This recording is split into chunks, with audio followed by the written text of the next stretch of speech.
Super on Selena. This time, it's just Onic, no buts. It's every pick, lane per lane. All right, let's get into the land of Dawn. The Kingdom versus the Super Fam. It's Onic PH versus RRQ. Did I just see Papa Supermassive players celebrating with the Sonics there in the building? They were there. They were there. They're supporting, clearly, Onic Philippine fans as well here. And this is the advantage you have when you have the Jawhead, man.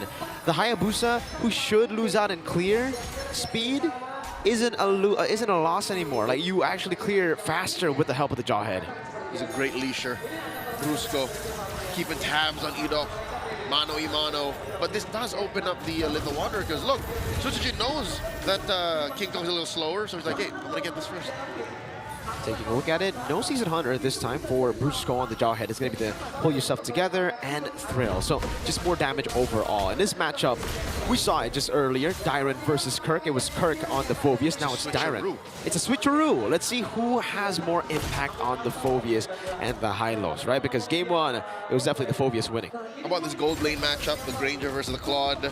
Oh, wow, Toy actually goes for the flicker. All right, so he's trusting in his mechanics, his instincts a little more than what I would care for. Again, I would err on the side of caution. Same. I do the same, especially up against this very scary composition when it comes to CC. Yes, you will be able to flicker out the unstoppable force, but if it's chained together with other CC, it'll be very dangerous, my friend. And even, again, I guess he's thinking that he wants to flicker out of the Shadow Kill. That's what I'm thinking about, right? In the early game, more reliable than purifying the Quad Shadow. Yeah, would rather flicker into your allies to spread the damage. But that'll force HOSHI to play a certain way. Now, talking about lane to lane, the way this game has gone, it's relatively slow, 2 minutes in, no action just yet. It's Onic PH first to the pit, 3 members circling. Edok can only watch. So it's just taking a while. Yep. It's gonna go on the orange buff. Kirk is gonna be shoved back over to Dyron. He's not interested though. Gets stunned up. Rin's in the back all alone. Pops in the Crimson Beacon. Will be engaged on by King Kong. Rin's still able to survive now. Sutsujin jumps into the back. Doesn't have. Oh, electrifying beats. And to Sin, Rins was able to pick him up back to the electrifying beats. Oh, all the way in the center of the map. They collapse onto Onic. 2 down already. Kirk and King Kong. It's all Kingdom, baby. Uh-oh, that ejector might have just played into his demise. Brusco taken down, but Super Prince gets a double with that yin-yang reaction. A smooth operator, the Monster Mage is, but he could not take out the key members of HOSHI to slow down the turtle take. The Kingdom take the first major neutral. Wow. It looked so one-sided, and then Super Prince said, nah, I'm gonna get a few trades in. An instant double has just waited in the bush for that ambush. But again, we have to acknowledge the fact that when you have to play in the paint, when it's all in AoE, just these little skirmishes, HOSHI are at an advantage. Even when eventually Toy joins, Onic PH don't want to fight like that. So it's all about priority, and HOSHI, despite Onic being the first to the scene, were out of their breath. It was all initiative for RRQ, so that's one thing RRQ drafted into. We just have to consider how they use that for the gold lane. What a bait, though, again, for Rinz. He Crimson Beacon very early. Hold up, another shove over to Kirk. All inning onto the horse. Revitalize used up, brought back again. The horse stays alive. Kirk refuses to take that lion down. So far, HOSHI are putting the pressure where it's necessary. Again, they know that they have a lead. 500 leading up to more at 4 minutes. How does Onic PH thread the needle here? How do they say, hey, we have to win somewhere, and where is that besides the gold lane? I don't think they're in any rush. They can wait for, again, the mid-game. Later on, King Kong will hit his power spike. I think everybody will hit their power spike, and then they could utilize the diversion to create an angle of an attack up against RRQ, because right now it does seem like this front to back for RRQ is a bit too strong. They have so much CC that they can chain together, and it works. The synergy is great. Edok gets an implosion. You get demonic force procs on everybody, and then you just see Dyron start jumping. Yep, it's an angle that none from RRQ could expect. That's the only way Onic wins from the early to mid before them power spikes. Turtle spawning here, lower corner of the map, 10 seconds. Onic PH, how do they approach this? It seems like they're sending their roamers over there already. Check in. All right, Super just repositioning. Turtle's up. Turtle number 2 spawning in the game. This time RRQ with the control over it. Dyron would go for the shove. Shoulder bash over Brusco. 2 members caught in the Inferno pursuit now. Sitsujin is on that. Now red tree from King Kai. It's jumped back by Edog. And look at the damage coming down from Toy now as Dyron holds him away. Sitsujin gets a double. Prince knocked up, now chained down for Dyron to get the kill under the turret. But they will give it over to Rins. The half-purple man pushing Onic to the limit, and all the members of the Super Fam are caught out of position, even underneath tier 1 in mid. That was a bad spot for Prince to be, and all they could get out of that was Dyron. Well played. RRQ HOSHI. Again, it's the chain CC, Leo. We see a 1v1 up top, but Sitsujin is doing a good job right now. Unstoppable force coming down. That's the ejector to lock him up. King Kong gets that shutdown, only traded for a turret. So they have ways still to equalize in the game. But back to the point, Turtle 2.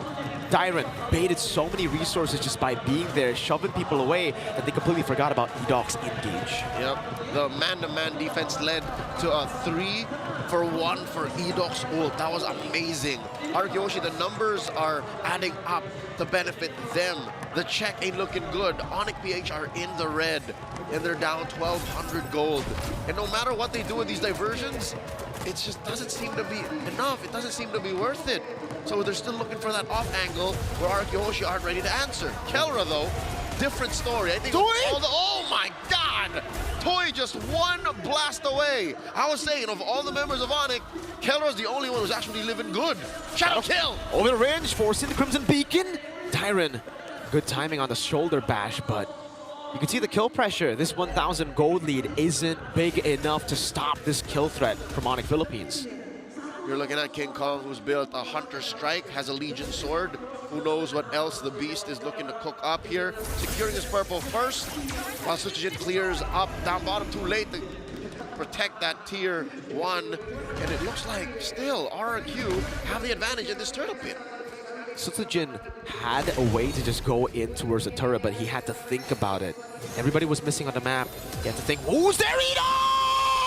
Implosion on 3! A full dive in the back! What a set! Brusco falling as well! And now it's Sitsujin looking for the cleanup. Rins with a flicker forward. Kirk brought up, slammed down to the ground for Edog to tank. The God Implosion echoing all throughout Jakarta City. You could watch that over and over again. It would be just as beautiful as the first time you saw it. RRQ HOSHI converting to a tier 1 in mid and a turtle. How do you come back from that? Wow. What the hell was that? I mean, I did mention it's a signature pick diversion. From a signature to another, Super Prince shows how creative it can be on that diversion. Oh my lord. It wasn't even from an angle you weren't expecting. Onic knew what they were getting into. They just didn't expect Edog to pull the trigger that quickly. And not on that many members. What a play. The lift up as well, the signature flicker forward of Rins. Reactions from the casters. Yeehaw, man, they're full-on Cowboys today. That was a sheriff and his deputy. Now back into the action here. 8 minutes 45. The Kingdom up by almost 2,500 gold. Onic PH still on recovery mode. Looking at the items, King Kong down by maybe 500 gold, and then a majority of the lead still on Dyron. Mr. Half Purple Man himself. Half purple, half Dyron, half man, human. Yeah? Kingdom. Kingdom, half kingdom. Diversion. No. All right. Expecting someone to go for this. No.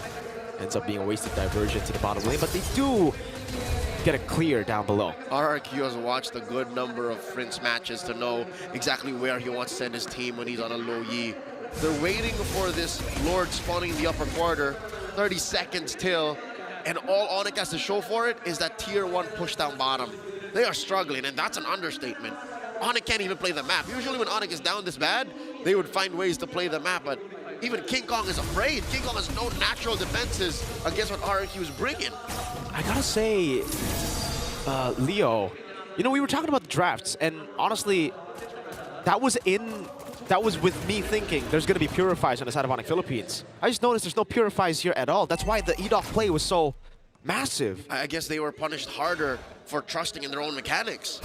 Again, who would flicker that close, right? And without seeing the fight fully, would pull the trigger that quickly. So again, Onic PH may have overestimated themselves, underestimated really the mechanics of this MDL-centric squad, the new gen kingdom.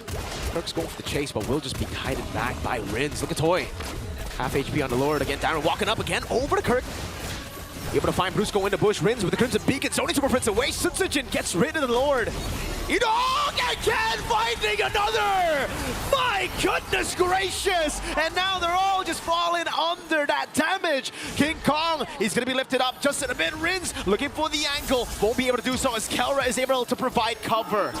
3 for 1, an amazing exchange. As soon as you saw the Lord fall, you should have backed off, but still RRQ Hoshi make Onic PH taste the wrath of EDOC's Tigreal.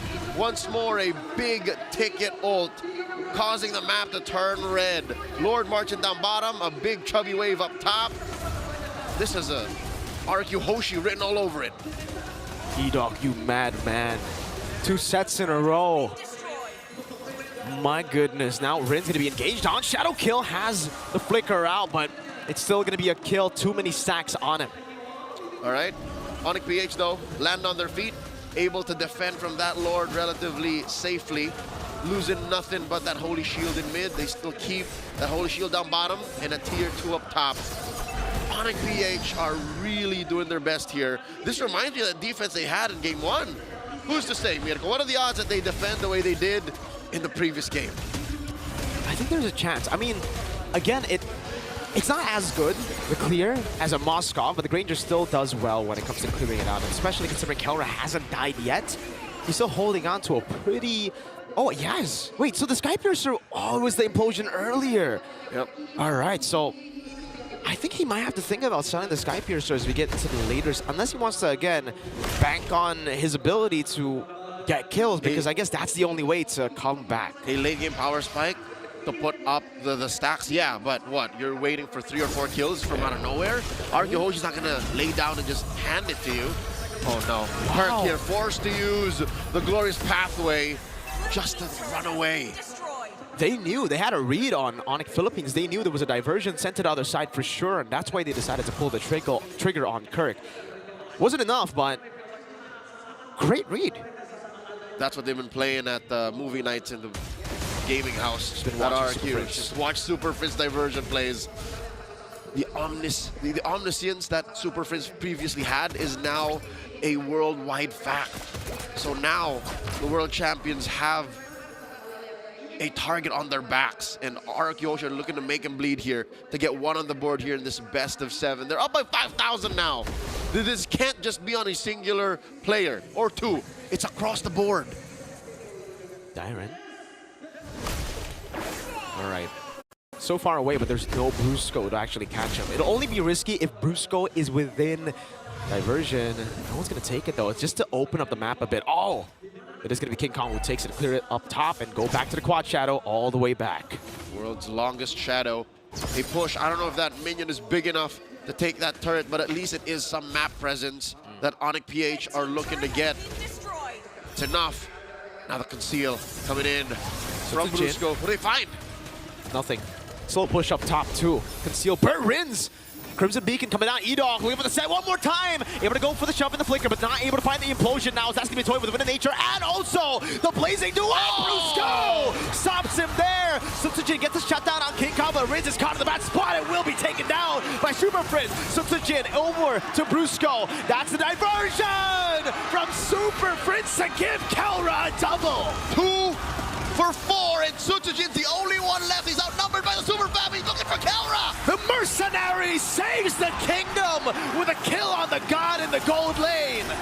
And the map equalizes. I don't think Frizz and Kirk want to take down Sunsujin nor risk anything else for the Lord.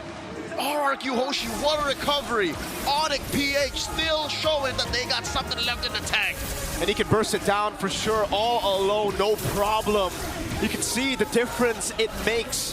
Hold up, Sutsujin now around a diversion coming down. That's gonna be the sun over. Oh, almost a steal. What a crazy calculation from Kirk. The timing, he almost got it. A second difference between Kirk trying and Onic PH sending over Prince, Brusco, and King Kong. That was that close, ladies and gentlemen. They did not close the gap just yet, though. 4,000 still between these two teams. You can see the difference, though. The big, big difference when Edok does not get a set in these skirmishes. That's an angle of attack for Onic Philippines. Down below, King Kong already used a shadow kill. Sutsujin not going to go for the chase. Lord still in the mid lane. Lord pushing in. Onic PH have to watch their backs. In comes Dyron. Able to find Kelra. Edok looking for the implosion one more time. Only able to find Kirk now as he goes in for the shot. But Toy very low in the back buys the immortality. Edok able to stay alive. Dyron pops into a crowd. And Sutsujin is unable to get anyone down. And Kelra has just taken another kill into that Sky Piercer. Onic PH lose quite a bit in that defense. Top and mid get annihilated, but they're still alive, still in this game. Kirk for Dyron and Rins. The Edok Gambit not paying off, not working as much anymore. Oh, they're going far off. What are they looking for here? It's a read. It's a possible read to a move for RQ. They have to try to get themselves outside of the base, right? They can't just be playing inside. But it's the wrong read, unfortunately, this time around, and they won't be able to find anything. But still, the fact that they have defended means that they have that late game now that we were talking about. Kelra, he gambled on that Sky Piercer stack. He's got it. He got a few, and they're working with that. Scraps is enough to still build an empire, and it's gonna take a while. You're looking at a 17-minute game, 13-18, with very little on the map for Onic still. Good news is they can get out of their base. Bad news is they have to permanently keep defending and managing those waves in mid and in top, and top is the long lane. So what does that mean? They have to use a diversion, possibly defensively. They have to use a diversion to send dudes over to clear the wave and then join the fight. How are they gonna start defending against Edok then? It's the best angle, it's the best side to have a base turret on. But this is the unpredictability of Onic Philippines. Diversion, where is it going? Toy! Oh my god, that damage! Winning nature, saving Toy. But look at the shot coming down in the back line as well. Toy caught in the back spot as he buys the Rose Gold Meteor. Bruce going taken down. Rins jumping to the back over to Kelra. Look at King Kong coming back at it one more time as Siren will fall to Kelra one more time. 2 for 3. A beneficial trade for Onic PH, and now Rins and Sutsujin considering how to approach the next minute. Lord spawning in 10. The creativity of Super Prince. You can be down a whole lot of turrets. It can look impossible to come back, but nothing is impossible when you have a Lo Yi like this. Yellow rain from whichever angle Super Prince wants to come in via the diversion. An artist on this hero. Oh, Sutsujin's really trying. Try to go in. Oh, Kelra with the flicker forward. Kelra in 1v1 with the Rose Gold Meteor. Immortality dropped again. Kelra taken down. A mistake, but no, it was a bait. It was a distraction for the Lord to be taken by King Kong. Kelra for the Lord at this point. It's evolved. And we're not even at TikTok timers yet, so that is a calculated risk Kelra took. The rest of the Super Fam agreed to this, but you're right, Miracle. But the waves. Can't defend without Kelra. 20 seconds, the big gamble. Good disengage from the side of King Kong. Edok only able to find one right now. Kirk will be melted down, but is still able to get out with the glorious pathway as again Super Prince comes in around with the reaction. Sutsujin jumps in with a crowd by Super Prince. Bump back again. Brusco taken low. And inside the base, HOSHI wreaking havoc. Down goes Riz, but it's too late. A gamble that paid off. But the long-term value of RRQ just getting the kill on Kelra got them the game. 1-1, the Kingdom are on the board. Onic